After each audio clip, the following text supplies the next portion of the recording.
Alright, let's watch some Legacy, shall we? On the left, we have Bostein playing Abzan Maverick. Looks like he's on a mulligan to 6. Looks like Roald, his opponent, is as well. He's playing Elves. And is starting us off with a Allosaurus Shepherd. Now, both players have not been on coverage yet. We have a relatively new player to the format in Bostein, who is actually borrowing the Abzan deck from Alex, which, if you've been following the channel for a bit, you'll know Alex. You'll know his Abzan Maverick. Really solid deck. Roald, however, has been playing Legacy for quite some time. Is also famously known for knowing pretty much the origin of every like Legacy deck name. There are a bunch of really interesting names in Legacy, and Roald pretty much knows everyone that people still remember. So if you ever want to know, just ask him. Now we have a Quirion Ranger for Roald here, which means he could probably start making some big mana next turn. We'll have to see if he has a glimpse of nature, maybe some creatures to try and really go off next turn, or maybe he decides to wait a turn or two. We have a Thalia coming out for Bostein here, and apparently missing a land drop. That's not a good sign. Again, both players were on mulligan to 6, so it's possible Bostein said, you know what, I have a few looks at a land, I'm just gonna go ahead and try it. Meanwhile, Elvish Visionary coming out for Roald here. Use Quirion Ranger to untap Dryad Arbor, the Wyvern Symbiote, and Roald just setting up for whatever it is that he has and can do next turn. It's a really impressive board, and that's what you expect from an Elves deck. Just turn 2 with 6 creatures into play, with a bit of help from the Windswept Thief, of course. Dryad Arbor coming out for Bostein here. Most likely he has draw for the turn. That is technically a land. It's not the best land. Another Noble Hierarch coming out for Bostein here. He may consider just playing the Birds of Paradise as well. Just try and set up. I mean, you're not really gonna be able to interact with the Elves player here. Let's be honest. You could set up for something next turn. I do believe I saw a Jitte in Bostein's hand.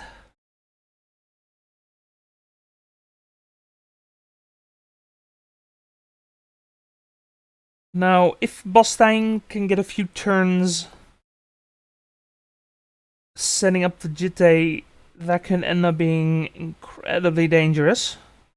But Roald might not give him the time to do that, so yeah, that one on Summoning Sickness. Good catch. So does the Forest. Yeah, just play the Birds of Paradise and say go.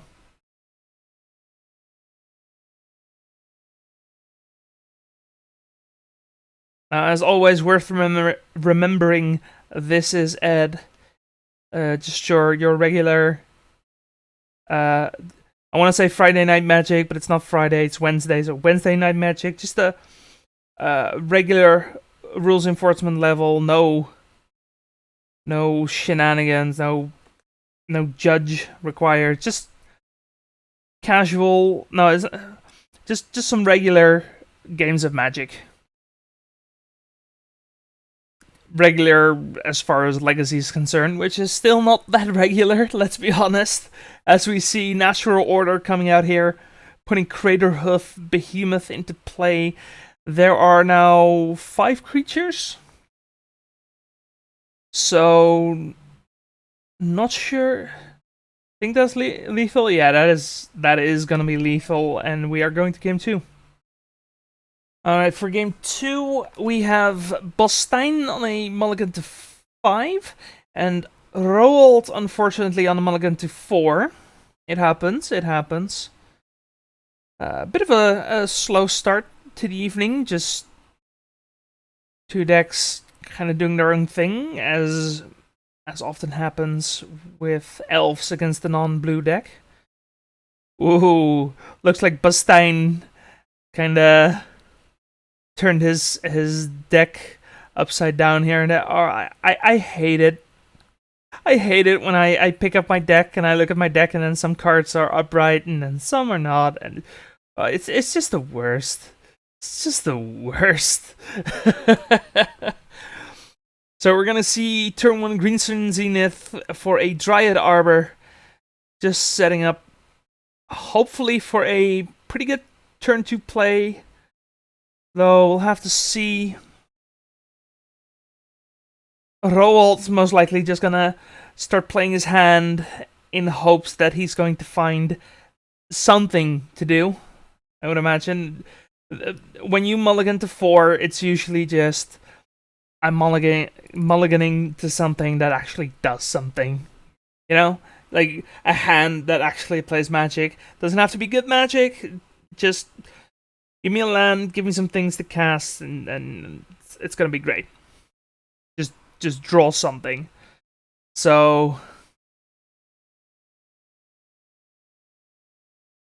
mulligan to 4 is not the worst against the mulligan to 5, so Roald does have that advantage.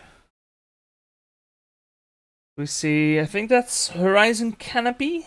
Yeah, from the new Zendikar set, the new expeditions. And that's going to be turn 2 Knight of the Reliquary. Gonna put down a decent clock. Though, I'm thinking, are there any relevant utility lands here? I mean, if you need mana, you can get a Gaia's Cradle. That could be pretty sweet.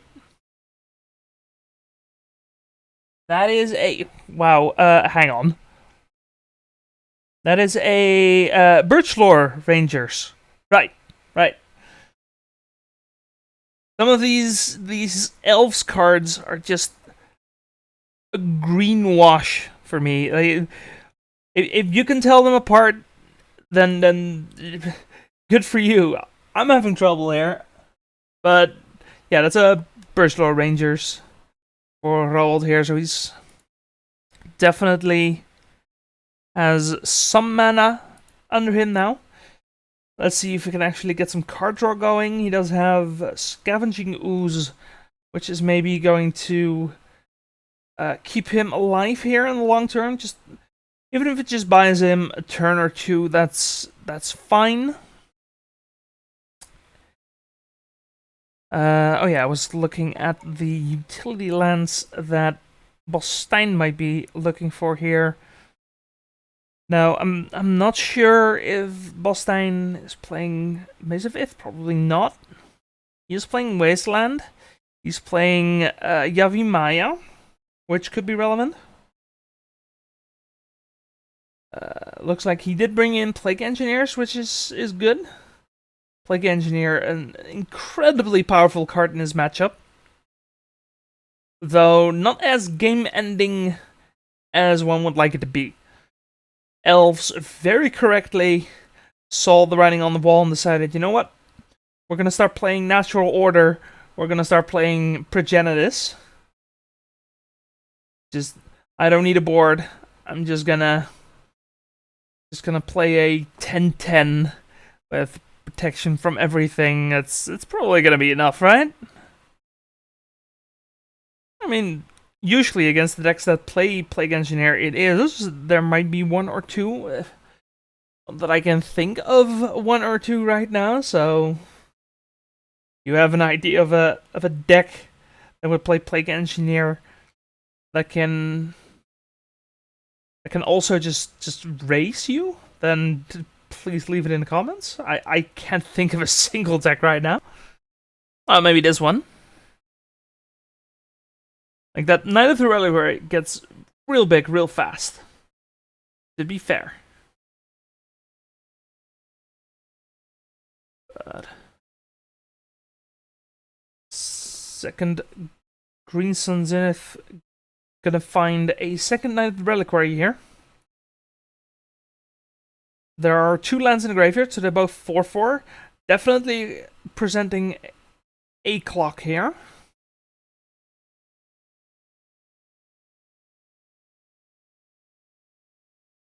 Though Roald is not out of it yet. Like, he could just suddenly put down Progenitus. Grist is also a really good card here. Grist, one of the new Mono Horizons 2 cards that has a lot of text. Let me bring that up here. Well, the most interesting part of the card. Wait, let me explain what happens first. Roald activated the +1, which makes a 1/1 insect. Then you mill a card, and if you mill an insect this way, you get another loyalty counter, and you do it again. Unfortunately, the mill was glimpse.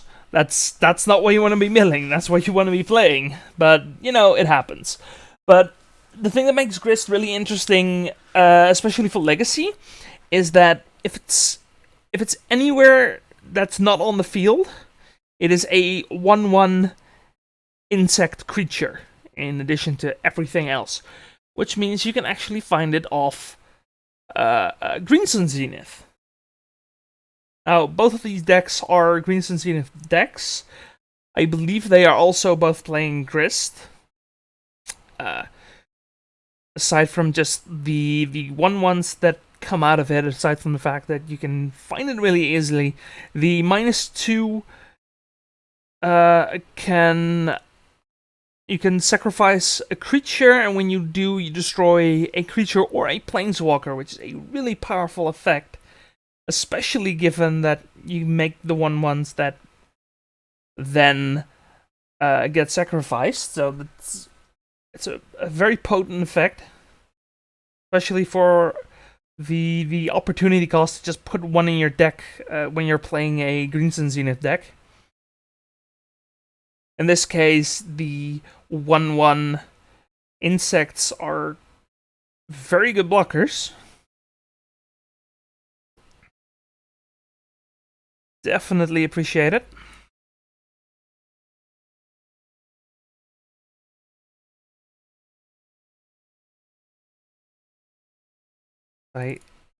The life total, we have Scavenging Ooze eating the Dryad Arbor, not only to shrink the Knight of the Reliquaries, but also gain a life. One of the perks of it being a land creature. On the one hand, I think Dryad Arbor is really interesting design space. On the other, it causes some very, I want to say, interesting things to happen, like being able to fetch for a creature, or finding it off Green Sun Zenith. Really strange. It's really strange. It's interesting, definitely, but it's strange.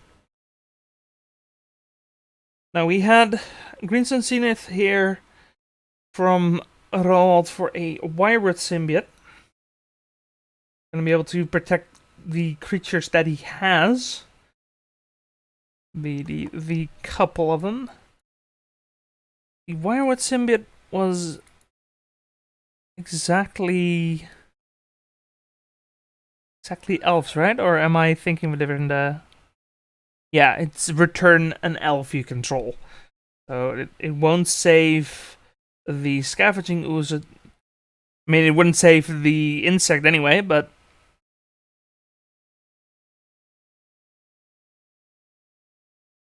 symbiote definitely a powerful card, especially when your opponent is on some sort of removal plan.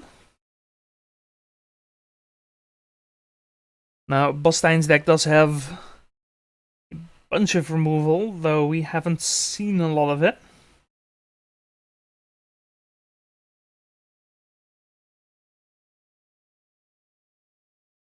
Also, Roald milling a Gaia's Cradle for that insect is probably not the best.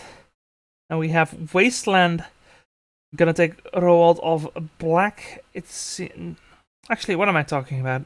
He has Queen on range. Wait, he's not putting it in his hand. Did he already do that this turn? Did I miss that? I probably missed that. So yeah, that's a Roald of black here, right? Or is that a scrubland? I always mix those two up for some reason. Does Elves play scrubland? No, they play Savannah, right? Yeah, that's a Savannah. Yeah, that's Savannah. Okay, so he still has green. He doesn't have black anymore. Now, what does that mean? It means Roald can't cast Grist should it be bounced to his hand, and not gonna be able to cast Thoughtseize, which I don't think he boarded in anyway. He might have some number of Abrupt Decays. I'm not quite sure. Those would have been invalidated for now. Mostly it's just a robot that just lost the mana, which he doesn't have a lot of those at the moment, so that's definitely a thing he should be worried about. There's also the two knights here presenting a very real clock. Looks like we have two lands in the graveyard right now. They're all having exiled a second one of the Biomana, I believe. So they're still 4/4. One attacks by itself, it's a 5/5.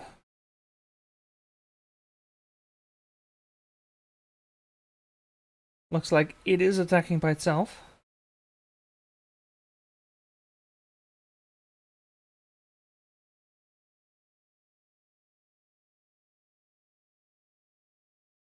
And again, the insect blocking. I don't think this is a position where you can really afford to just attack one by one. Especially with the Grist on the field. Not just the Grist, the Scavenging Ooze as well. Because again, those knights are continuously shrinking here. And really all Roald needs is a threat of some kind, something to resolve, something to just try and go off and combo here.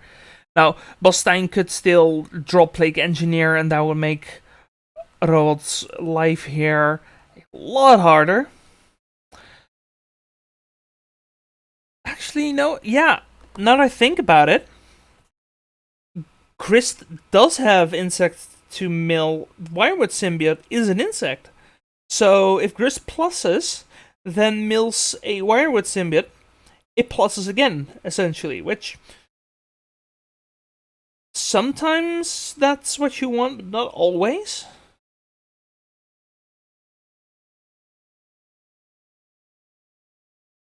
And we do have Abrupt Decay coming out. Wait, the Birchlore. Oh, of course, Birchlore Rangers makes 1 mana of any color, so yeah, no, Roald still has black, but he's still down on mana. That's the big thing here.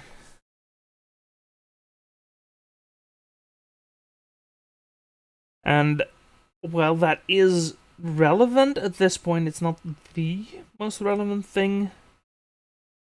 I mean, as we saw, Abrupt Decay is still something you can cast.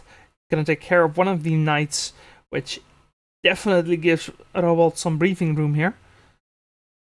And I think this is the point where Bostein should just say, okay, turn everything sideways, just keep going face, force Rowold to maybe get a block or two in aside from the insect. Like, if Bostein can start chipping away at some of these elves, that is probably the way he's gonna win this.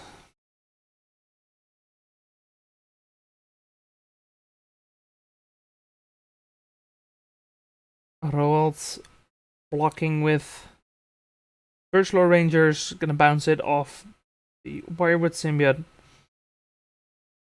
We have another Knight of the Reliquary coming down for Bostein here. And looks like this game is kind of come to a stalemate. Basic Forest for Rowold here still has the Savannah in hand. Decides not to expose it to any kind of wasteland shenanigans. Probably the right thing to do. We have the Burslaw Rangers coming down again. Now, the reason Rowold didn't block with the insect was that he wants the insect to be sacrificed to Grist, get rid of one of the knights. And yeah, again, a kind of slow game. Elves definitely a deck that can churn out a fast win, but that's not this kind of game. I mean, you gotta do what you gotta do on a mulligan of 4, I guess. And Rowold has definitely played this well with the resources that he has had at his disposal. Looks like he has 2 cards in hand. One of them is Savannah. Didn't quite catch the other one. Bostein on Knight of the Reliquary and a Stoneforge Mystic coming down.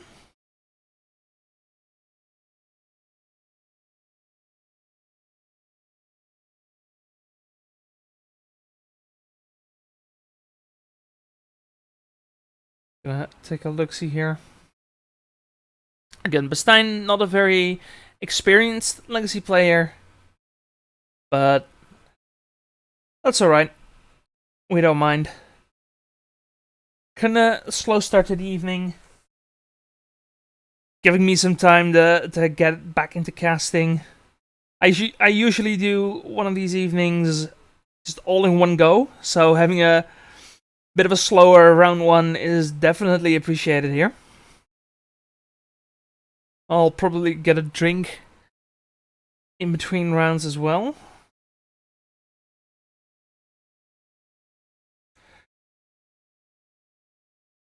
So now, the downside of Rowold getting rid of one of the knights means that he again has to block with one of the elves and then bounce it. Unless he is now presenting some sort of answer. So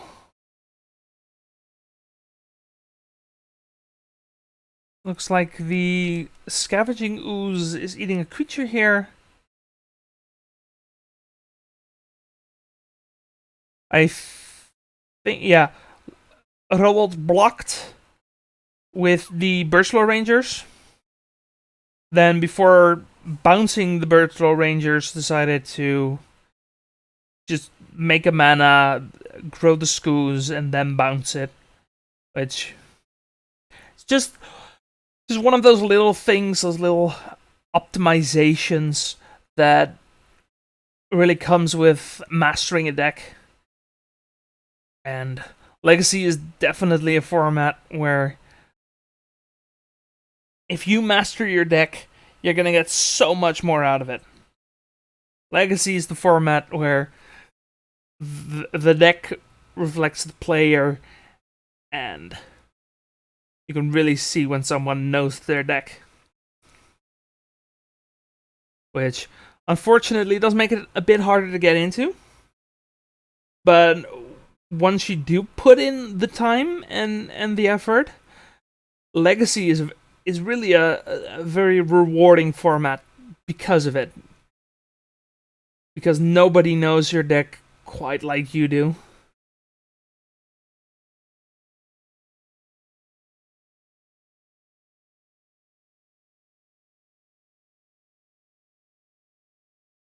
Scooz is going to eat a Quirion Ranger that was milled off the grist. At this point, Roald might be thinking about just growing the Scooz, shrinking the Knighted Reliquary, and at some point, even with the Exalted Trigger, Knight is not going to beat the Scooz.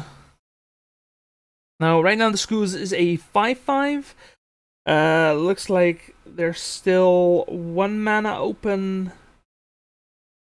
Yeah, there is 1 mana open for Roald here, so he could swing it again. Another point into his favor.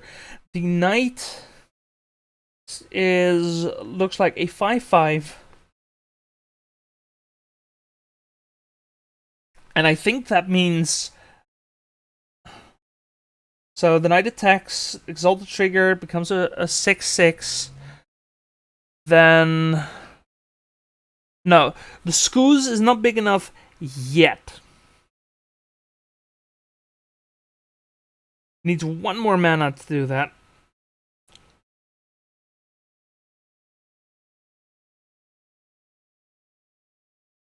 Which... If Bastijn passes turn here, he certainly does have. Oh, actually, he might have been able to do that. Was he able to do that anyway? No, I don't think he did. Klimps coming out for Roald here. He is gonna try and close out this game. I think it's safe to do so at this point. I think if Roald ends up fizzling, he is still in a pretty good position here. Now, Bastijn could always just draw something and completely turn his game over. I actually completely didn't see what the get was off Stoneforge Mystic here. But it hasn't been put into play yet. Was it a Jitte? I'm just gonna assume it was a Jitte. Because that might pressure Roald into just going for it here. Seeing if he can beat the Jitte before that becomes a thing.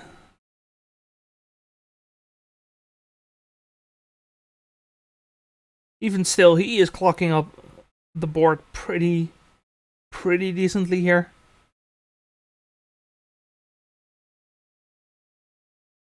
And honestly, I think even a Jitte here is not really gonna save Bastijn here. I think it's just been too long already.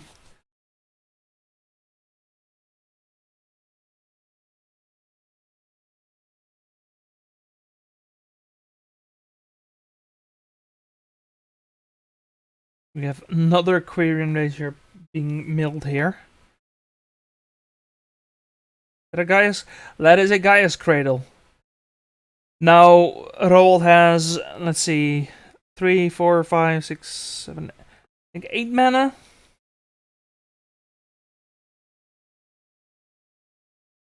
Making 9 mana. Green Sun Zenith, X is 8. That's going to be a Craterhoof Behemoth. And that is going to be game for Roald here.